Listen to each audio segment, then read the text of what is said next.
Hello Heart Touch community members.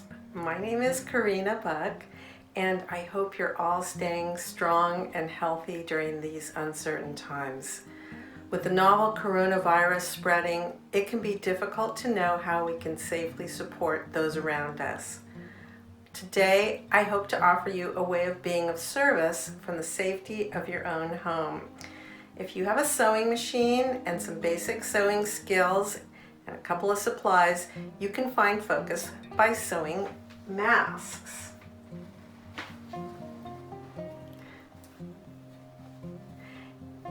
And if you really get in the groove, you can join me in making masks, kind of in a mass production way for donation.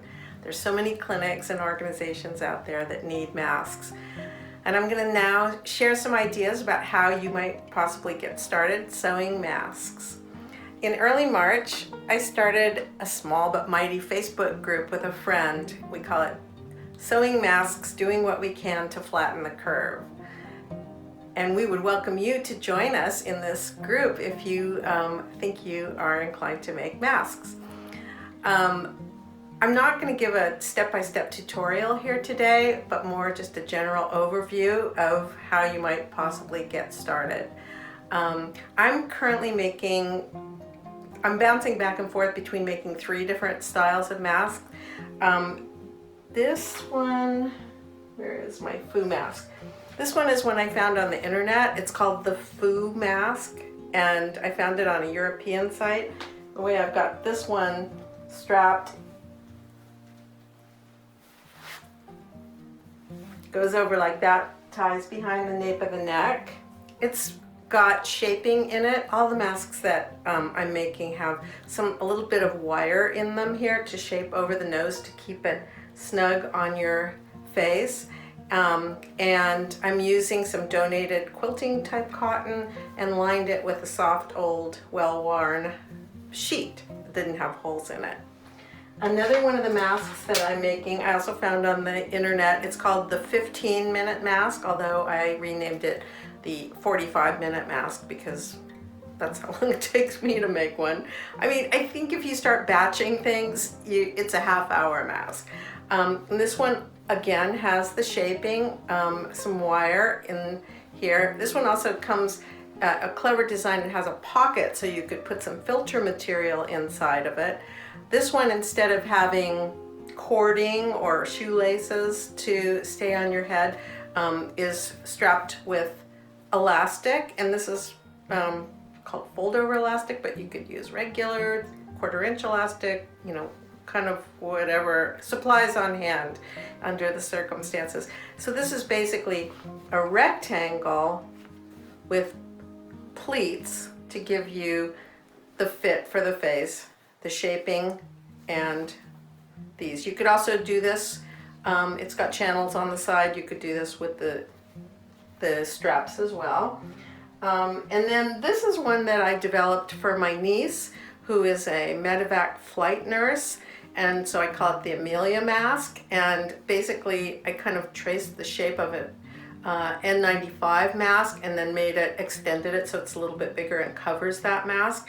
And I'm actually finding this one really comfortable to wear without anything underneath it. This one I did crisscross on the elastic, and you put this on over your head, put over your ears, fit it around your nose. And what I like about this is it's kind of got a lot of extra fabric here, and if you have to wear these masks for any length of time, as our mayor now wants us to having that extra room in there makes it easier to breathe. So this one, even without anything underneath it, I'm finding comfortable, and it fits pretty nicely around the face. So those are the 3 patterns that we're going to link under the video here on the Heart Touch website. And you can find the patterns and the step-by-step instructions for how to make these masks. If I find a mask that I like making, I trace it onto stiffer paper. This is like cardstock, like manila, like a file folder. I think these were actually file folders. And this is the foo mask in the medium and large so that I can easily trace around it. Just put a weight on top of here and cut with my rotary cutter. You can use the scissors, of course. So in terms of basic supplies, what you would need to get started is some tightly woven cotton, and some people are using high quality sheets. I happen to have gotten a donation from a friend of mine who sells fabric. He gave me all his old swatch books and I deconstructed them and was able to make I think we've made about 150 masks out of just those samples. Now I'm looking for some more donated cotton, but you need some tightly woven cotton. You'll need something to create the wire to fit around the nose, and you'll need something for the straps. I've used a couple of different things for the wire. This is some old craft wire that I had lying around. It's kind of wrapped in paper, so, I mean, presumably you're going to be washing these masks a lot, so I'm not sure how this is going to hold up in the wash, but it's it's a perfect amount of stiffness, this craft wire. I don't know where I got it from.